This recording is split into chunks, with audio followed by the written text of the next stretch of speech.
পৃথিবীর কোনো শক্তি নাই এই নির্বাচনকে ঠেকাতে পারে। নির্বাচন সামনে রেখে দেশের রাজনৈতিক ও আইন শৃঙ্খলা পরিস্থিতি নিয়ে চলতি মাসের রোববার রাজধানীর ফরেন সার্ভিস একাডেমিতে এক গুরুত্বপূর্ণ ব্রিফিংয়ে প্রধান উপদেষ্টা প্রেস সচিব শফিকুল আলম জানিয়েছে, আগামী বছর ফেব্রুয়ারির প্রথমার্ধে জাতীয় সংসদ নির্বাচন অনুষ্ঠিত হবে এবং পৃথিবীর কোনো শক্তি এই নির্বাচন ঠেকাতে পারবে না। তিনি বলেন, নির্বাচন হবেই, প্রস্তুতি সম্পন্ন হচ্ছে। নির্বাচন যে করেই হোক ফেব্রুয়ারির প্রথমার্ধের মধ্যে নির্বাচন হবে। প্রধান উপদেষ্টা জুলাই মাসের গণঅভ্যুত্থানকে কেন্দ্র করে গড়ে ওঠা রাজনৈতিক ঐক্য ধরে রাখার উপর জোর দিয়েছেন। আইন শৃঙ্খলা সংক্রান্ত উচ্চ পর্যায়ের এক বৈঠকে তিনি বলেন, রাজনৈতিক দলগুলোর মধ্যে পারস্পরিক সম্পর্ক আরও দৃঢ় হওয়া প্রয়োজন, যাতে নির্বাচন ঘিরে কোনো নিরাপত্তাজনিত সংকট সৃষ্টি না হয়। জীবন অবাক না করলে কে করবে? 28% মিল্ক ফ্যাটের অবাক করার সাথে ফ্রেশ মিল্ক পাউডার। জীবন অবাক করুক প্রতিদিন।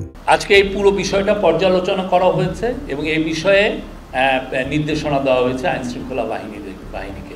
ওই বৈঠকে সিদ্ধান্ত নেওয়া হয়েছে যে ঝটিকা মিছিল ও বেআইনি সমাবেশের বিরুদ্ধে কঠোর ব্যবস্থা নেওয়া হবে। পতিত ফ্যাসিস্ট আওয়ামী লীগের এই ধরনের কর্মকাণ্ড মনিটরিং এর আওতায় এনে আইন শৃঙ্খলা পরিস্থিতিকে জাতীয় নিরাপত্তা ইস্যু হিসেবে বিবেচনা করা হচ্ছে। ডক্টর ইউনূসের নেতৃত্বে হওয়া ওই বৈঠকে বলা হয়, গণতান্ত্রিক অগ্রযাত্রাকে রক্ষা করতে কোনো ছাড় দেওয়া হবে না।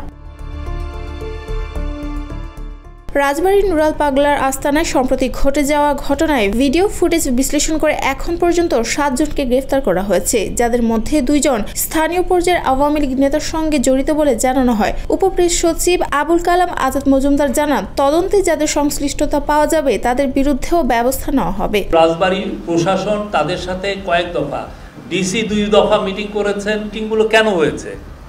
এই ধরনের একটা পরিস্থিতি উদ্ভব হতে পারে, সেই জন্য তাদের সাথে বারবার কথা বলা হয়েছে।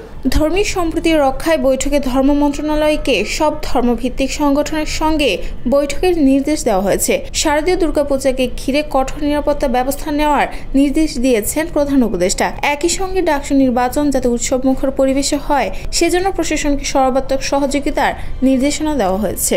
এটা নিয়ে তো অনেকগুলো মিটিং তো অলরেডি চিফ অ্যাডভাইজার করেছেন। উনি তো কন্টিনিউয়াস ডায়ালগের মধ্যেই আছেন পলিটিক্যাল পার্টিগুলোর সাথে, প্রায়ই তো করা হচ্ছে। এদিকে পল্লী বিদ্যুৎ ইস্যুতে 2টি সরকারি কমিটির তদন্তের ভিত্তিতে কর্মকর্তা কর্মচারীদের বদলি বাতিল ও সাময়িক বরখাস্তের বিষয়গুলো পর্যালোচনা চলছে। প্রেস সচিব জানিয়েছেন, কর্মবিরতির কোনো প্রয়োজন নেই। সরকার শান্তিপূর্ণ আন্দোলনে সহনশীল, তবে বিদ্যুৎ ও সেবায় ব্যাঘাত ঘটলে কঠোর ব্যবস্থা নেওয়া হবে। সার্বিকভাবে প্রধান উপদেষ্টা দেশের স্থিতিশীলতা বজায় রেখে একটি অবাধ, সুষ্ঠু ও নিরপেক্ষ নির্বাচনের লক্ষ্যে রাজনৈতিক ঐক্য, আইনের শাসন এবং প্রশাসনিক প্রস্তুতি জোরদারের উপর সর্বোচ্চ গুরুত্বারোপ করেছেন। পল্লী বিদ্যুৎ সমিতির কর্মকর্তাদের কর্মবিরতির কোনো প্রয়োজন নাই।